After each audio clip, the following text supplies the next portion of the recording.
Boa tarde, queridos, tudo bem? Como é que vocês estão? Eu espero que estejam bem. Hoje eu vim aqui com uma aula sobre o homem antes da justificação. A gente precisa entender, para que a gente possa ter uma perfeita compreensão da obra de Jesus Cristo na cruz, a gente precisa entender o porquê nós precisamos da obra da cruz e quem nós éramos antes da obra da cruz. Melhor dizendo, quem nós éramos antes de receber Jesus como único e suficiente Salvador. A gente só vai entender a supremacia dessa obra, o que foi conquistado nessa obra, quando a gente entende quem a gente era antes dela.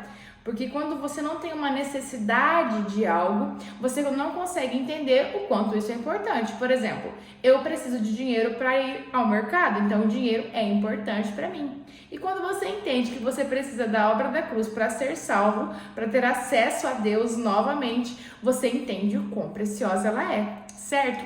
Mas quando foi que o homem se perdeu? Quando foi que o homem se viu destituído da glória e da graça de Deus? A gente precisa voltar lá no Éden, a gente precisa voltar lá no pecado, certo? A gente tem que entender uma coisa, nós estávamos juntinhos de Deus, conectados com Deus. Adão e Deus eram um. Adão era representante de Deus na terra. Assim, todos os descendentes de Adão seriam representantes de Deus na terra, porque Deus deu uma ordem lá no Gênesis. Cada um reproduza conforme a sua espécie. E o Adão, ele reproduziria homens conforme a espécie dele, do quais eram homens conectados com Deus. Então, ele reproduziria homens conectados com Deus. Contudo, Adão descumpre a única ordem que o Senhor deu a ele. O Senhor colocou ele para estabelecer governo e governar sobre a terra. O Senhor é como se Deus tivesse assinado uma procuração para Adão. Adão, você é o meu representante na terra. Mas, nos termos dessa procuração, eu quero te pedir uma coisa. Você não pode comer desse fruto dessa árvore. Você não pode comer desse fruto, porque se você comer desse fruto, você certamente irá morrer. Adão estava vivo em Deus. Se ele comesse do fruto, ele morreria. Ou seja, ele seria destituído dessa vida de Deus que nele resplandecia, certo? Então, quando Adão come do fruto, ele rompe a procuração que Deus passou para ele rompe o relacionamento com Deus ali por conta da desobediência, por conta do pecado. O Senhor, ele tem uma aversão ao pecado. Ele nos ama, mas ele odeia o pecado. O pecado foi suficiente para fazer com que Adão, com que este homem, que era um com Deus, que este homem ele fosse destituído da glória, da graça, da bondade, da presença de Deus. O homem agora se viu morto, mas morto espiritualmente. O homem não morre na sua carne porque Deus, mais uma vez, mostra o quanto ele é misericordioso. Adão poderia ter morrido na sua carne também, mas Deus, ele olha para Adão, ele não vê somente, única e exclusivamente Adão. Ele me vê, ele vê você, ele vê seus filhos, ele vê sua mãe, ele vê os seus avós, ele vê toda a sua família e ele sente amor. Então ele decide não matar Adão. Na verdade, essa decisão já era pré-estabelecida há muito tempo, porque Jesus, como Cordeiro perfeito, já estava separado desde a fundação do mundo. Então, a gente precisa entender essa temática, certo? Então, Adão, um com Deus, pecou, se separou de Deus, se afastou de Deus por conta da sua desobediência. E Deus fez o homem para governar a terra. Estabelecer governo sobre a terra, sobre o seu trabalho, sobre a sua família. Contudo, Deus não fez o homem para governar a si.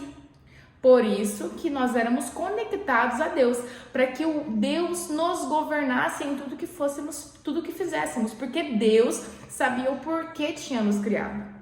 Que era para resplandecer e é para resplandecer a glória dele. Então cada um tem um propósito e só Deus sabe esse propósito. Então se o homem estivesse ali permanentemente conectado com Deus, o propósito se cumpriria com facilidade. Amém? O propósito fluiria de uma forma automática. Amém? Só que quando o homem sai do governo de Deus, lembra, ele não foi feito para governar ele mesmo. Ele precisa de um outro governo. É quando Satanás entra na história através do fruto proibido, é quando Satanás entra na história e estabelece governo no lugar do homem. Então, o homem que outrora era governado por Deus, agora passa a ser governado pelas trevas, governado por si próprio, governado pela sua carne, pelos seus desejos pecaminosos, pelos seus desejos terríveis, a sua mente perversa. Porque nós, longe de Deus, que é bondade e amor, nós somos a nossa natureza, que é perversa, que é influenciada pelo mal, que é facilmente persuadida por aquilo que não é bom, por aquilo que não é justo, por aquilo que não é certo e não é correto, amém? E diante disso, alguma coisa precisava ser feita. Ou Deus abandonaria a sua criação, ou ele a resgataria.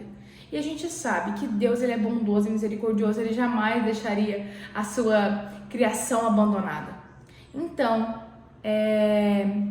como uma forma de mostrar que ele estava no controle, ele foi ter com Adão, como fazia todos os dias na viração do dia. Ele foi lá ter com Adão e Adão estava escondido, cheio de vestes de figueira que o próprio Adão fez para ele mesmo, numa tentativa de se auto-justificar, de se auto-corrigir ali, ele fez vestes de figueira para si. Mas Deus, mais uma vez, dando o primeiro passo, olha para Adão e não fala da roupa dele, mas vai lá, sacrifica um cordeiro, pega esse cordeiro, faz vestes de animais para ele, tapa toda essa vergonha e mostra assim para o homem que para que o pecado realmente pudesse ser aplacado, escondido ou justificado de uma vez por todas, sangue precisaria ser derramado. Sangue precisaria ser escoado para que o homem pudesse se apresentar a Deus novamente.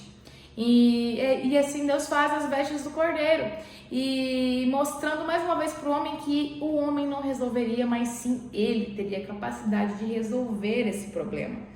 Então Deus ali dá o primeiro passo, mostrando para Adão que a misericórdia, a bondade dele ainda reinava, independentemente de todos os erros que Adão cometeu. E durante todo o decorrer do Velho Testamento, de tudo que a gente vai aprender aqui em sala de aula, nós poderemos entender que todos os rituais de sacrifício de animais no Velho Testamento apontavam para o sacrifício perfeito de Jesus. Então, quando a gente entende que estávamos destituídos da graça de Deus e com o sangue de Jesus podemos voltar para a graça, podemos voltar para a presença do Senhor, nós entendemos pelo menos 1% da obra da cruz. Amém?